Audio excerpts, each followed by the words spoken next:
Coming up on Tech News today, we will try to unravel the mystery of the VTech hacker who was just arrested. And how does Twitter handle state-sponsored attacks against its users? Also, the physics of Star Wars.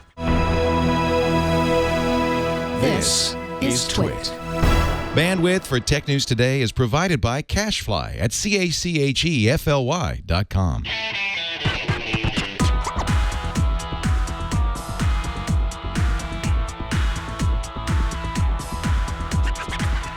This is Tech News Today for Tuesday, December 15th, 2015. This episode of Tech News Today is brought to you by ZipRecruiter.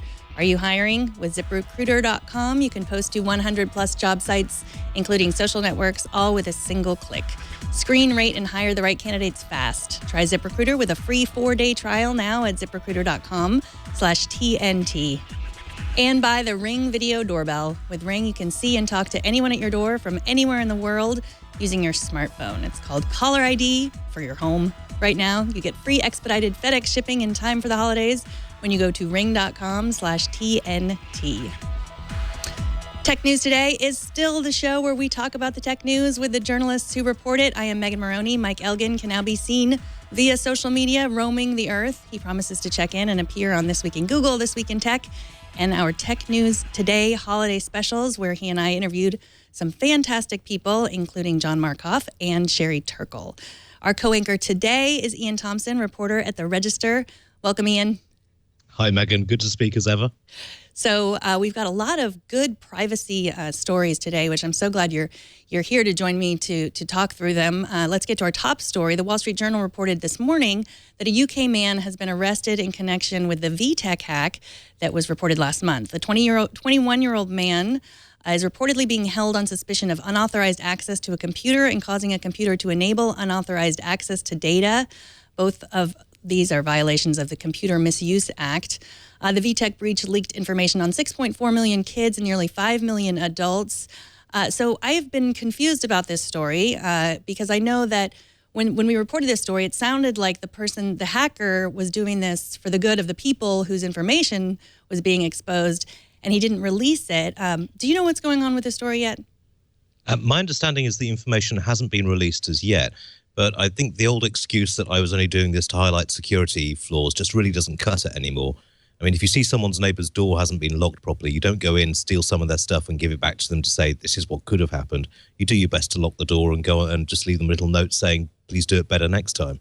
Right. I mean, so we're not absolutely sure yet that it wasn't hacked previously, and that the person that reported to Motherboard was saying, hey, like, someone hacked this and the information is out there. You should, and so it might still be another person that was arrested. We don't know yet. No, exactly. And I mean, basically, the details we have on this person is very scant. They're 21 years old. They live in Bracknell, the poor devils. And we don't even know if this is the hacker or if this is the guy who alerted VTech to the hack. Let's face it, companies have got a pretty bad reputation when it comes to this. If somebody reports a hole to them, all too often they lawyer up and call the police. So this may just be a case of mistaken identity. I mean, that's why security researchers don't just go to the company right away, right? I mean, that would be the thing that would make sense to do. Okay, I'm playing around on the internet. I just see that this company that makes connected toys for children has no idea how to protect these children's photos and their personal information that's connected to their parents' name and their personal information. I'm going to go right to VTech, and they're going to absolutely right away do the right thing, and we all live happily ever after. That doesn't really ever happen, right? Well, actually, it did happen last week. You remember Toy Talk and the Hello Barbie? Yes, we did talk about them. We gave them kind of a hard time, but maybe we were too harsh on them. Indeed. Well, indeed. I actually had a chat with Toy Talk about that afterwards, and also to the researchers who found the hole. And they said it was unprecedented because Toy Talk had already patched some of the problems that they highlighted and patched the rest within 2 days flat. So it can actually work if the company is willing to do what's right. But all too often, companies just like, somebody's exposed a hole, quick, call the police. And, it just deters researchers from actually pointing out these flaws in the future. So what is the right thing to do as a security researcher if you see a hole? What do you suggest people do? As a security, if you see a hole, first off, don't exploit it. If you do see it, don't exploit it on the company's servers, because technically that is illegal, even if it is useful. The main thing to do is get in contact with the company in question, and it can be really hard. A lot of companies don't have the proper setup for reporting these kind of things. But look into the company, find out who does their IT. Even better, if they've got a security officer, find out who does that and get in contact with them directly with proof of concept. The main thing is don't go in there all guns blazing, trying to prove your argument by piling into a company's servers, because that is still illegal. Okay, let's move on to another privacy story about a company that's a little more diligent about protecting its customers, Twitter.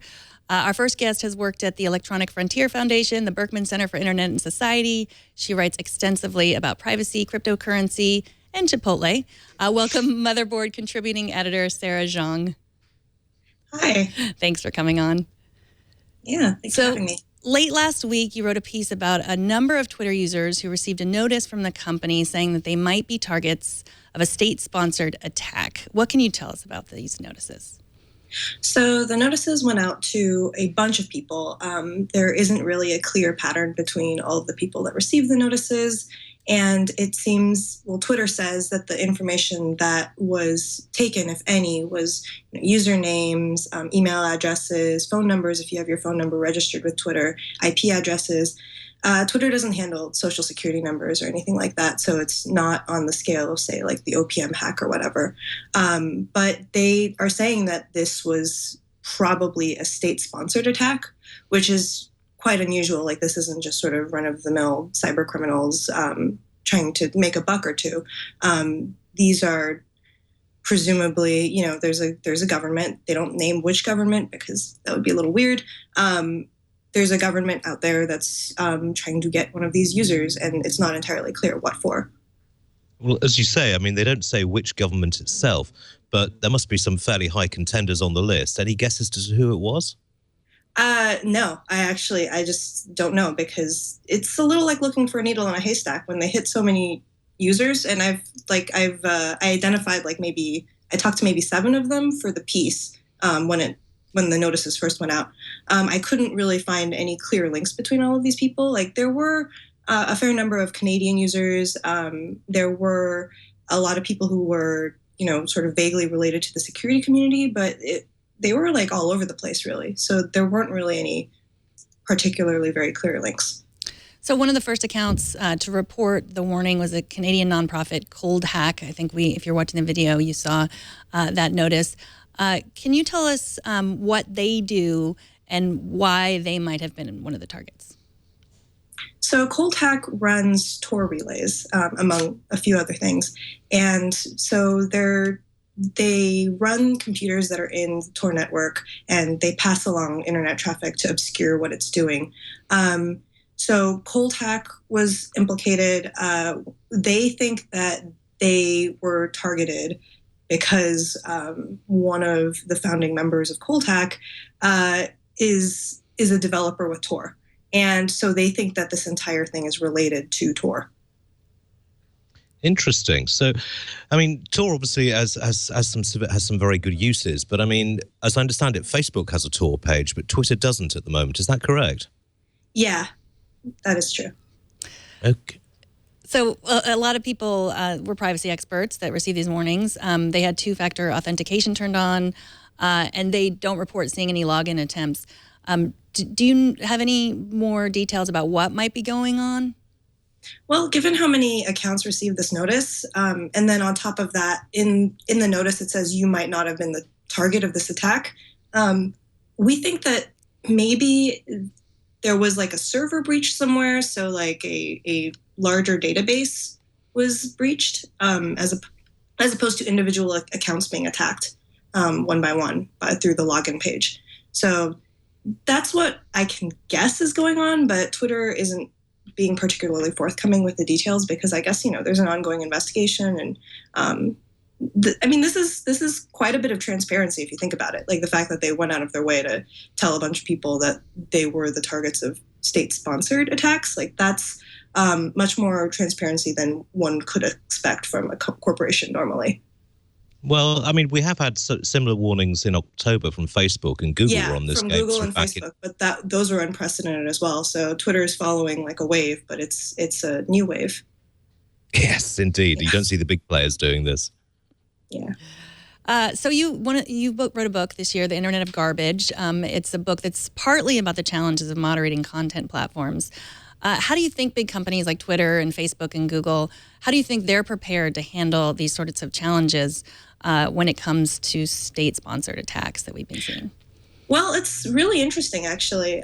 So in my book, I talk a fair bit about spam. And one of the really contentious things about the story is that when they sent out the warnings say, oh, here's an EFF surveillance self-defense guide and a link to the Tor project. You might want to use Tor if you're afraid of a government sniffing out your email address and phone number and IP address. So presumably what Twitter is saying, based on what they know about the attack, they're thinking that the attack targeted people who are otherwise anonymous on Twitter, and this government or whatever is trying to de-anonymize these people. So they should take these steps to protect their identity. But one of the really contentious things about that is that Twitter is not really friendly to Tor users. Like the service itself is not friendly to Tor users.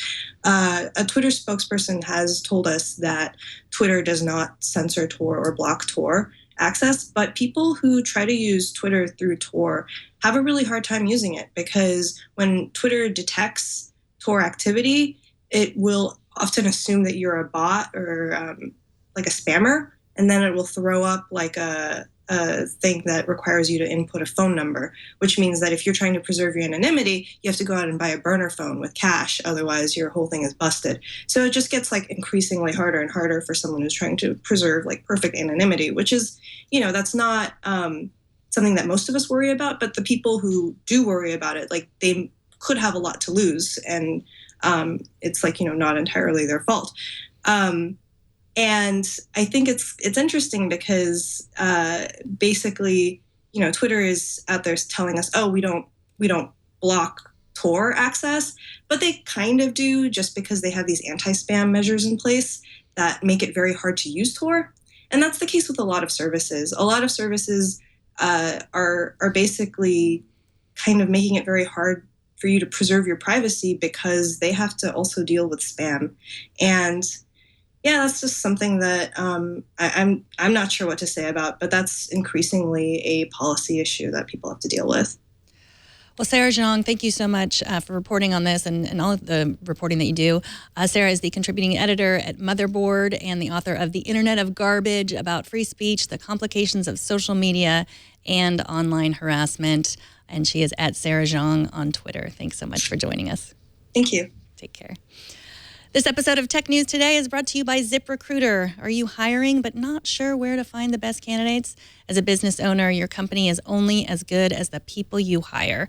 Posting jobs in one place isn't enough to find quality candidates, and short staffing leaves little time to post to dozens of job sites. Thanks to ZipRecruiter.com, you can post to 100 plus job sites with one single click and be instantly matched to candidates from over nearly 6 million resumes. Dan, a happy ZipRecruiter client, said the hardest part about running a business when you need to hire is that you have to spend extra time recruiting while you're short-staffed. But with ZipRecruiter, I've gotten quality candidates within 24 hours of posting a job. ZipRecruiter's website makes this process so much faster by letting me manage candidates in one place. Thanks for the feedback, Dan. Today, you can try ZipRecruiter for free. Go to ZipRecruiter.com/TNT. That's ZipRecruiter.com/TNT. And we thank ZipRecruiter for their support of Tech News Today.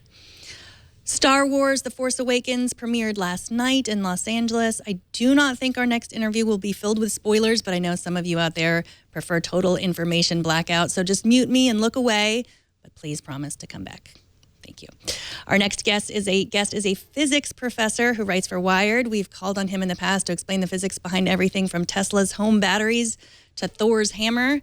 And we thought it would be appropriate to talk to him again today to find out if The Force Awakens gets the science right. Welcome, Rhett, Allain. Hi, thank you for having me. Thanks for coming back on. So you haven't seen the movie, so this is based on the trailer, right? That's right. Everything I do was based on trailer stuff. Okay, so let's start with the weapons in Star Wars. You say everyone knows they're not lasers. Well, of course, but why? Well, we all have laser pointers, right? You can grab them anywhere. And when you shine those, you don't see them from the side. I mean, you can if you get a little dust in the air or something, but you can't see lasers like you see the blaster bolts that get shot out of these weapons in Star Wars. So if it was a laser, you couldn't see it. That's the first thing. And the second thing is they travel at the speed of light. And clearly, as you can see it moving across the screen, blaster bolts do not travel at the speed of light. So they're not lasers. So if they're not lasers, what are they? I mean, are we talking solid chunks of plasma which are shooting out of the gun and somehow not melting the gun barrel? Well, Ian, this is the great part. You get to pick what they are. You don't. No one says, right? So they can be whatever they want. If you calculate the speed, the speed of the bolt varies depending on the scene because of the way they draw it.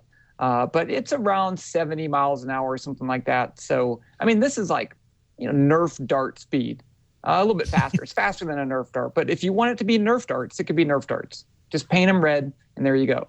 So that's what they are. I mean, I don't really know what actually it would be. It's some type of, a lot of people say some type of plasma, something like that. So that sounds like a good idea, plasma. Okay, we'll go with plasma. So you're just looking at the trailer, but across all of the episodes of Star Wars, what are some of the things they got right, and did they get anything wrong? Well, this is the point that I like to make. People think I'm a mean person because I point out errors in Star Wars, and I do it because it's a way to kind of enjoy Star Wars. Star Wars' job is not to have the correct science. Its job is to tell a story, and you have to change the rules of physics in order to get that story across. And I have no problem with that. So, but of course, they're going to make lots of problems. From the lightsaber to blasters. My favorite is the way spacecraft turn in space. They turn like an airplane, but airplanes turn because they're using the air to turn them.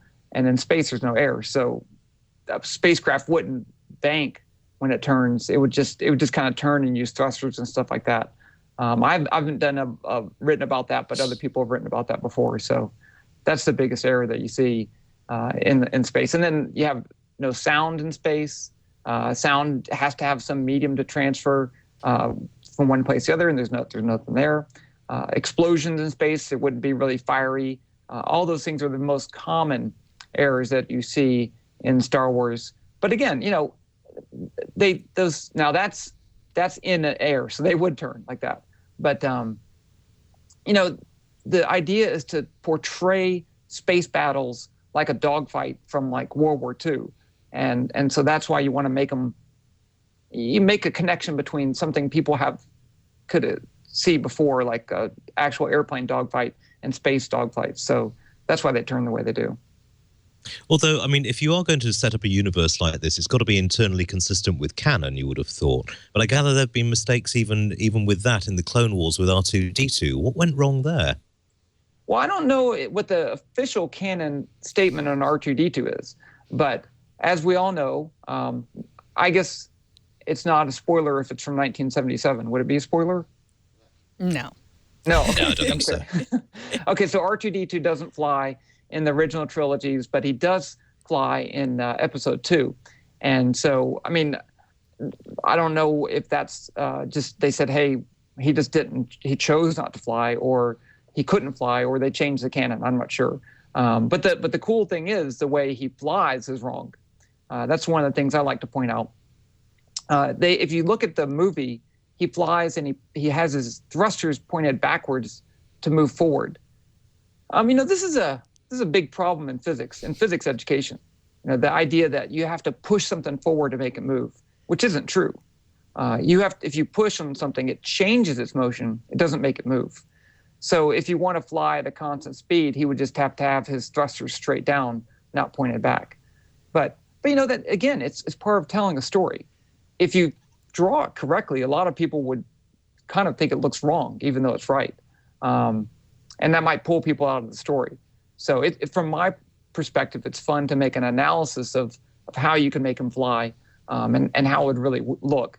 Just because it's fun to play around with the physics. That's what I like to do.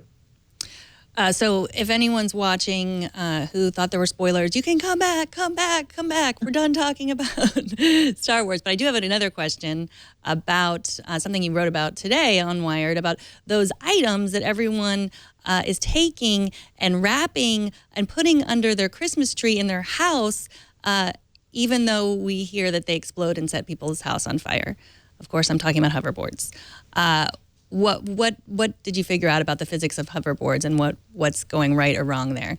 Well, wouldn't that be a spoiler alert too? Because maybe I'm getting a hoverboard for Christmas. Maybe you are. And if so, don't charge it overnight or wrap it up in a lot of paper and put it under your tree. Yeah, I mean, the exploding thing, I'm not really sure. All these batteries, when you short them out, they can have really high currents. They can overheat. You can have bad things can happen depending on the kind of battery it is. So if it's not properly made, then, batteries can be dangerous. But I looked at the cool part of the hoverboard for me is the same idea, in order to accelerate the hoverboard, you actually have to lean forward. And, I just kind of played around with it for fun, relating that to Einstein's theory of general relativity, which says that an acceleration is just like gravity. It feels just like gravity. So if you're accelerating forward, it's like there's a gravitational force that's tilted a little bit, and that's why you have to tilt. So if you tried to ride this hoverboard standing straight up and accelerate, you'd fall over. So you have to lean forward. And I think that's kind of a cool way to connect, popular gift for the Christmas holidays and stuff like that with general relativity. It's interesting, though. You're going to have to grab these things while you still can, because I was speaking to Segway a couple of months ago, and they're furious about these hoverboards. They're planning to head into court and contest the issue. I've got to say that, do you think they're a valid tool for teaching physics to youngsters, or is it just a question of, oh, right, I'll get onto this and do it without thinking about it? I think everything is a valid tool for teaching physics. This is what makes physics so great, is that you can take things around you. It could be a hoverboard, it could be a quadcopter, it could be anything, and you can find cool physics in there and use that to bring out interesting ideas. And we don't have to stick to the traditional physics of a block sliding down of a plane and throwing a ball and stuff like that. We're surrounded by physics. We don't have to limit ourselves to just stuff that's in a textbook. So that's what I do. So yes, a hoverboard has some great physics in there. And I could probably make a whole class just on hoverboards with the electric circuits, currents, acceleration, forces, all that stuff. It'd be fun. Well, Rhett, thank you so much. I know I've said this before, but I so wish that you had been a professor when I was back in college, and I could have taken a physics class from you. Rhett, well, you can still take my course. Just come on over. Okay. Excellent. Wait, is it Kentucky? No, it's in Louisiana. Louisiana. Okay. All right. Next time I'm in Louisiana. Thank you. Rhett Allain is a physics professor and a Wired contributor, and at RJ Allain on Twitter. Thanks so much for coming on. Thanks for having me. So moving on, new European data protection rules might be approved that would give people more of a say on how their personal information can be used. Unless that person is under 16, I guess their parents will have more of a say. Then they'd have to get parental consent before using popular social media. The European Parliament is set to vote today. Iain, you sound British. What can you tell us about this? Well, traditionally, this has been the big divide between America and Europe, is that the differing attitudes towards privacy. America has always been very much be open about privacy, get all the information out there, help give companies whatever they want. EU has always been slightly more towards, some things are best left private. Some certainly youngsters should be kept off these things. But I do see these new rules it's one of those things that sounds really good, in a parliamentary chamber. When you try and put it into the real world, it crashes and burns like nothing else. Well, the first headline that caught my eye was, are these new rules going to kick teenagers off the internet or off social media? So, and I realized once I dug into it, the story was bigger than that. But one of the rules is they might change the age of digital consent to 16 from 13, which is interesting. In the news we heard yesterday. So now in the U.S., you can fly a drone when you're 13, but you have to be 16 to be on Instagram without your parents knowing about it. What's the thinking behind changing it also sounds weird, the digital consent, they're changing the law of the age of digital consent to 16. What does that mean exactly? Well, to be honest, again, it's slightly ludicrous. The age of physical consent is actually lower than 16 in some countries if both parties are fairly young. The very concept that teenagers are going to go, oh, well, the law has changed, therefore I will delete all my social media apps and just go and ask my parents for permission is laughable. Children will lie. It's as simple as that. They'll just, it's already happening. Amongst my friends who've got sort of youngish kids, obviously there's an age limit on Facebook, and a lot of parents are insisting that they're friends with their children on Facebook. All that happens is the children set up a second account in a name that their parents don't know and lie about their age. And I can see exactly the same thing happening here. There's no real way to enforce this. Yeah, and I think a lot of internet companies also use that to defend themselves. So Instagram, for example, fully knows well that there are 10-year-olds, 11-year-olds, 12-year-olds. But then if you happen to have a complaint, if a parent happens to have a complaint about the way that their children's information was used or some kind of trouble their child got into or some kind of bullying, their answer is, well, they're under 13, not my problem. Yes, I mean, it's a very good get out for the companies involved. It's not quite so great for the children who are being cyberbullied, but that's one of the prices you pay for going online. I mean, this is the fundamental problem. It's not really in the company's interests to start kicking people off their service because they're underage. But interestingly, there's also no real way for somebody to prove they're 16, because you can get a government-issued ID at 16, but very, very few people have it. So quite how they're going to make companies enforce this, I'm purely at a loss about. I mean, the only way is possibly to get an adult to sign off on the Instagram or the Facebook account for the child. But I can't see the companies going for that, because it's going to drastically limit, their core, the audience that they really want, which is youngsters who are going to be on the service for 20 or 30 years. And I can't really see parents going for it, because it's going to be an enormous pain in the backside. So is there anything else about these European data protection rules that we should be paying attention to? Well, I mean, it's all down into the implementation. So Parliament can talk about what it likes, but it's the actual implementation and working out with companies that needs to be sorted out. So, I mean, my advice is wait and see. I think we're probably going to see some backpedaling on this from the European Parliament. So in other news, sources at Bloomberg say Apple is opening a secret plant in northern Taiwan to develop new display technologies. They've got 50 engineers, allegedly, working diligently in this so-called production lab to make iPads and iPhones thinner, lighter, brighter, more energy efficient, with batteries that last for days. Do you care to comment on these rumors, Iain? Well, I mean, Bloomberg were very good about this. They actually they did admit that all we've spoken to really are the security guard and the receptionist in the building involved.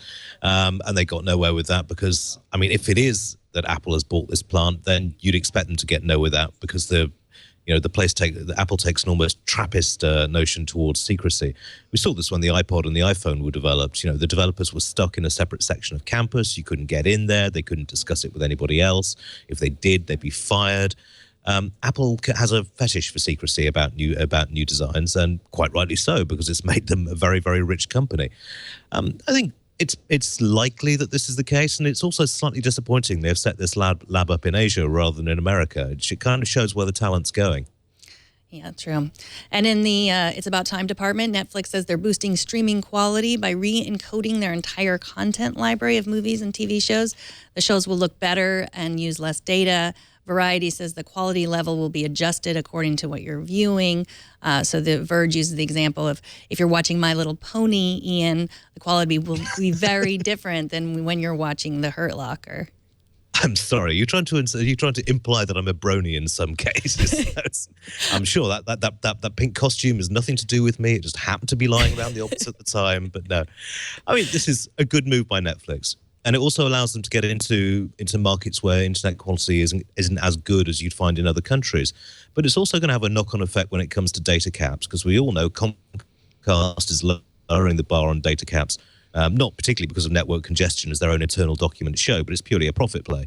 So Netflix, in reducing the amount of data that it needs to stream their videos, it's doing itself a favor, it's doing its customers a favor, and it's sticking two fingers up to the ISPs. Well, today's episode is also brought to you by the Ring Video Doorbell. You've heard me talking about the Ring Video Doorbell here, how it lets you see and speak to anyone at your door from anywhere just using your smartphone. But it's more than just stopping would-be burglars in their tracks. This time of year, you're probably getting packages sent to the house for the holidays. With Ring, you can talk to delivery people and keep an eye on your package. If someone tries to mess with it, you'll get an instant alert and an HD video of the whole thing. It's like having a neighbor keep an eye on your home. Installing Ring takes minutes, and it works with either your current wiring or built-in rechargeable battery. This year, give the gift of peace of mind and convenience with the Video Doorbell. Time Magazine named one of their top 10 gadgets. Go to ring.com/TNT for free expedited FedEx shipping. That's ring.com/TNT. With Ring, you are always home. And finally today, the Washington Post offers us a way to bring some humor back to these U.S. elections. A new mobile game called Floppy Candidate is available on iOS or Android. It allows you to play with your favorite presidential candidates. And you can bob and weave your way through news-centric obstacles from giant old-school tape recorders to the Washington Monument. Victories anymore. Using sound bites, obviously. And if you're watching the video, you can see this is an 8-bit style phone game created by a team of in-house Washington Post engineers, designers, and producers. It's also free. I think that's Hillary Clinton. I don't think any of the other candidates have long hair, but what do you think about this, Iain? Well, I mean, Flappy Birds has a lot to answer for, and this is clearly the motivating force behind it.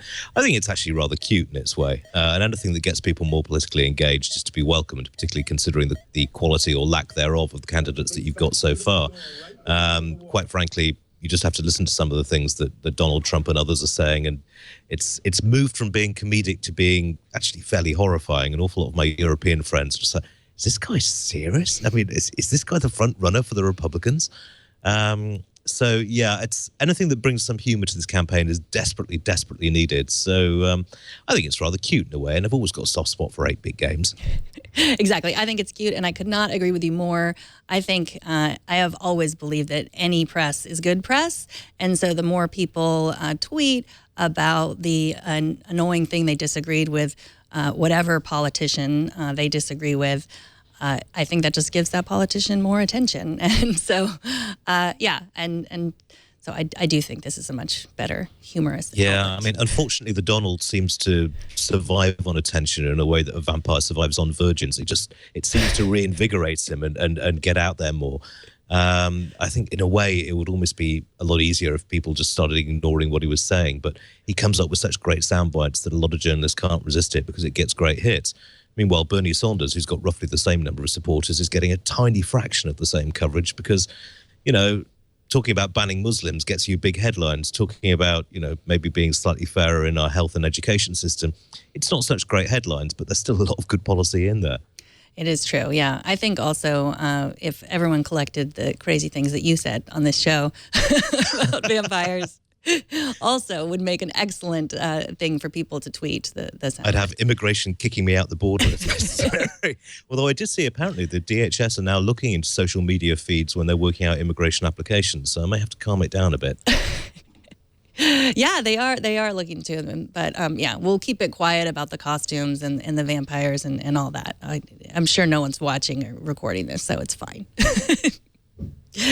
Well, our TNT fan of the day is Andrew Cauffill from Illinois, who posted this photo on Twitter. Andrew listens to our show using a Bluetooth headset while programming CNC lathes. Thanks for listening to the show, Andrew, and be safe with those lathes. And please show us how you watch or listen to TNT. I know you're listening. I was just kidding when I said no one was watching or listening. Just record a video or take a picture of yourself or your setup. Post it on Instagram, Google+, Twitter, or Facebook, and use the hashtag HowIWatchTNT, and we will find it. And thank you for co-hosting today, Iain. What projects are you working on that you can tell us about? Well, we're looking at some interesting stuff today. Microsoft is getting really, really pushy with its Windows 10 updates. We've got a marvelous story coming online about a man who's going to prison for insulting the King of Thailand's dog. And some interesting news coming up possibly about presidential candidate Mark Rubio and his rather bonkers ideas as what makes good internet service. So we'll see how it comes. Well, thank you, Iain. You can follow Iain on Twitter at Iain Thomson, and we will see you next week. Iain, you'll be back to talk to us, I think. That's not the holiday yet. No, I shall be back. That's maybe slightly hungover as we have a party the night before, but I shall be here, pale of face and one of cheek. Okay, and I will go easy on you, I promise. You can subscribe to Tech News Today on Spotify, Deezer, Stitcher, iTunes, YouTube, Feedly, Yahoo, TuneIn, RSS, so many options. You can choose your favorite way to subscribe at twit.tv/TNT. And you can always watch us live every weekday at 10 a.m. Pacific, 1700 UTC at twit.tv/live. If you're ever in the San Francisco Bay Area, come on in and watch us as part of our studio audience. Send emails to tickets@twit.tv. You can also follow us on Twitter at Tech News Today TV. Also, don't miss our other Tech News show. That's Tech News Tonight. I will be hosting tonight at 4 p.m. Pacific, where I host every weekday.